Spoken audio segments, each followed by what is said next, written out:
اعوذ باللہ من الشیطان الرجیم بسم اللہ الرحمن الرحیم الم تر الى الذین تولوا قوما غضب اللہ علیہم ما هم منکم ولا منهم ويحلفون على الكذب وهم يعلمون اعد اللہ لهم عذابا شدیدا انہم ساء ما كانوا يعملون اتخذوا أيمانهم جنة فصدوا عن سبيل الله فلهم عذاب مهين لن تغني عنهم أموالهم ولا أولادهم من الله شيئا أولئك أصحاب النار هم فيها خالدون يوم يبعثهم الله جميعا فيحلفون له كما يحلفون لكم ويحسبون أنهم على شيء ألا إنهم هم الكاذبون استحوذ عليهم الشيطان فأنساهم ذكر الله أولئك حزب الشيطان ألا إن حزب الشيطان هم الخاسرون۔ سورہ المجادلہ آیات 14 سے 19۔ منافقین کے کردار کو واضح کیا جا رہا ہے کہ ایک طرف تو یہ کلمہ پڑھتے ہیں، اللہ اور اس کے رسول پر ایمان لانے کی بات کرتے ہیں،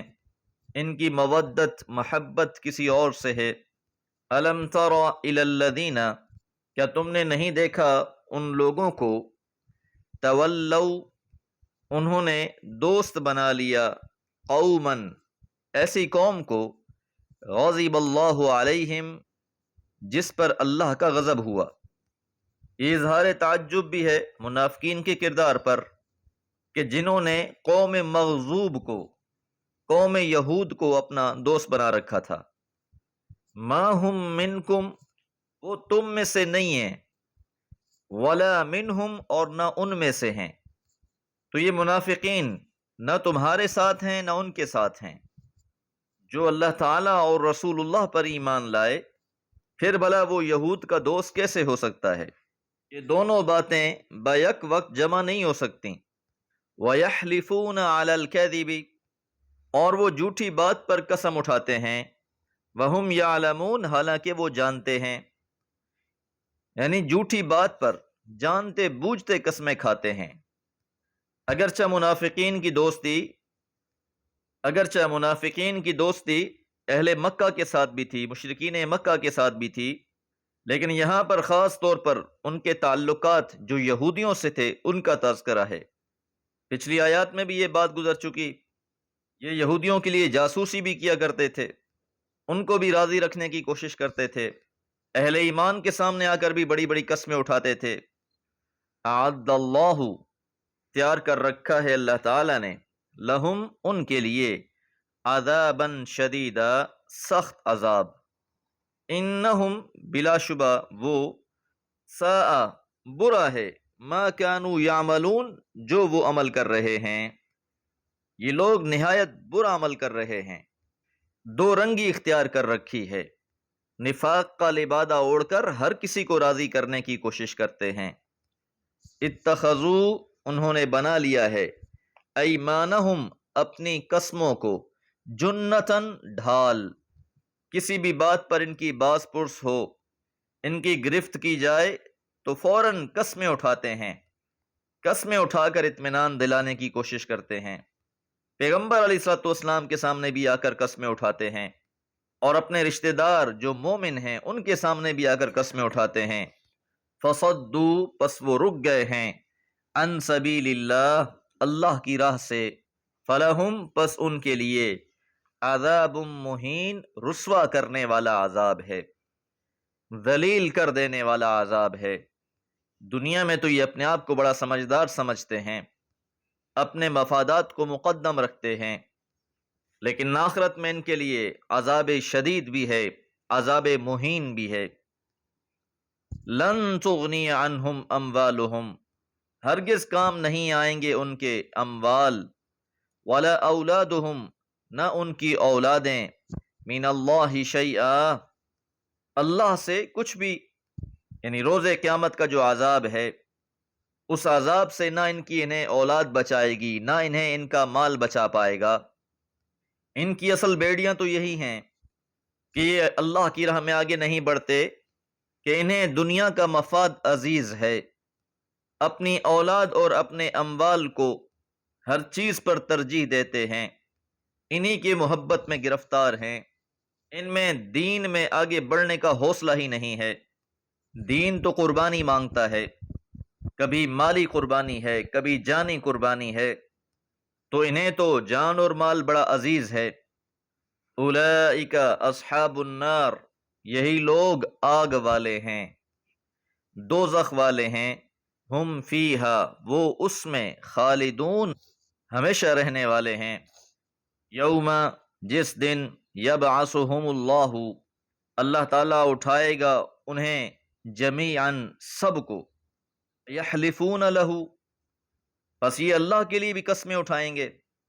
کما یحلفون لکم، جس طرح وہ تمہارے لیے قسمیں کھاتے ہیں، کہ روز قیامت جب انہیں اللہ کی بارگاہ میں پیش کیا جائے گا تو وہاں اللہ کے سامنے بھی قسمیں اٹھانا شروع کر دیں گے، جس طرح سورہ انعام میں مشرکین کے بارے میں فرمایا، واللہ، وہ اللہ کی قسم اٹھائیں گے، واللہ ربنا، اللہ کی قسم ہے ہمارے رب، ما کننا مشرکین، ہم شریک ٹھہرانے والے نہیں تھے، ہم شرک کرنے والے نہ تھے۔ اسی طرح منافقین بھی اللہ کے سامنے قسمیں اٹھائیں گے کہ یہ اہل ایمان میں سے تھے، یہ اللہ اور اس کے رسول پر ایمان لانے والے تھے۔ وَيَحْسَبُونَ، اور وہ گمان کریں گے، أَنَّهُمْ عَلَى شَيْءٍ، کہ وہ کسی چیز پر ہیں، وہ کسی بنیاد پر ہیں۔ انہیں لگے گا کہ دنیا میں جو ہم زندگی گزار آئے تھے، اس میں جو دکھاوے کی نیکیاں کر آتے تھے، اس میں جو بظاہر ہم اعلان کرتے تھے ایمان لانے کا، تو شاید اس کا ہمیں کچھ فائدہ ہو جائے گا، اس لیے قسمیں اٹھائیں گے۔ الا، خبردار، آگاہ رہو، انہم ہم الکاذبون، بلا شبہ یہی لوگ جھوٹے ہیں، ان کی قسموں کا بھی کوئی اعتبار نہیں۔ استحوذ علیہم الشیطان، استحوذ علیہم کا معنی ہے تسلط علیہم، شیطان نے ان پر اپنا تسلط جما لیا ہے۔ شیطان وسوسہ تو ہر کسی کو ڈالتا ہے، ہر کسی کو غافل کرنے کی کوشش کرتا ہے، لیکن اس کا تسلط انہی پر ہوتا ہے جو اس کے وسوسوں کو اپنے دل میں جگہ دیتے ہیں، یقین کے بجائے شک کی پرورش کرتے ہیں، شیطان کو ہی اپنا ناصح سمجھ لیتے ہیں، اسی کے مرید اور پیروکار بن جاتے ہیں، اور جب کسی پر شیطان کا تسلط ہو جاتا ہے، فَأَنْسَاهُمْ، پس وہ بھلا دیتا ہے انہیں، ذکر اللہ، اللہ کی یاد۔ تو شیطان جب کسی پر تسلط جما لیتا ہے، اس کا سب سے بڑا کام ہی یہی ہے کہ اس کو غافل کر دے، اس کے دل سے اللہ کی یاد کو نکال دے، وہ اپنے من کا غلام ہو جائے، وہ شیطان کی پیروی میں لگ جاتا ہے، اپنے ہر برے کو اچھا سمجھتا ہے، شیطان ان کے اعمال کو خوشنما بنا کر پیش کرتا ہے۔ وَزَيَّنَ لَهُمُ الشَّيْطَانُ أَعْمَالَهُمْ، اور ان کے اعمال کو شیطان ان کے لیے مزین کر دیتا ہے، وہ اسی دھوکے میں زندگی گزار دیتے ہیں، ہم بہت سمجھدار ہیں، ہم صحیح راہ پر ہیں، تو جو بھی شیطان کے زیر تسلط آ جائے، اولئک حزب الشیطان، یہی لوگ شیطان کی پارٹی ہیں، ان کا لیڈر شیطان ہے۔ سورہ زخرف میں فرمایا، وَمَن يَعْشُ عَن ذِكْرِ الرَّحْمَنِ نُقَيِّضْ لَهُ شَيْطَانًا فَهُوَ لَهُ قَرِينٌ، جو رحمان کے ذکر سے غافل ہو کر زندگی گزارتے ہیں، شیطان کو ان کا ساتھی بنا دیا جاتا ہے، شیطان ہر وقت ان کے ساتھ رہتا ہے۔ قرین ایسے ساتھی کو کہا جاتا ہے جو ہر وقت ساتھ رہتا ہو۔ اور سورہ اعراف میں فرمایا، اِنَّا جَعَلْنَا الشَّيَاطِينَ أَوْلِيَاءَ لِلَّذِينَ لَا يُؤْمِنُونَ، جو لوگ ایمان نہیں لاتے، ہم شیاطین کو ان کا دوست بنا دیتے ہیں، ان کا تعلق شیطان کے ساتھ ہوتا ہے۔ الا، آگاہ رہو، ان حزب الشیطان، بلا شبہ شیطان کا لشکر، ہم الخاسرون، وہی نامراد ہونے والے ہیں، وہی خسارے والے ہیں، کیونکہ ان کا انجام شیطان کے ساتھ ہونے والا ہے۔ فَكُبْكِبُوا فِيهَا هُمْ وَالْغَاوُونَ، وجنود ابلیس اجمعون، کہ ایسے لوگوں کو اور ابلیس کے لشکروں کو، سرکشوں کو، سب کو جہنم میں پھینک دیا جائے گا۔ دعا ہے اللہ تعالیٰ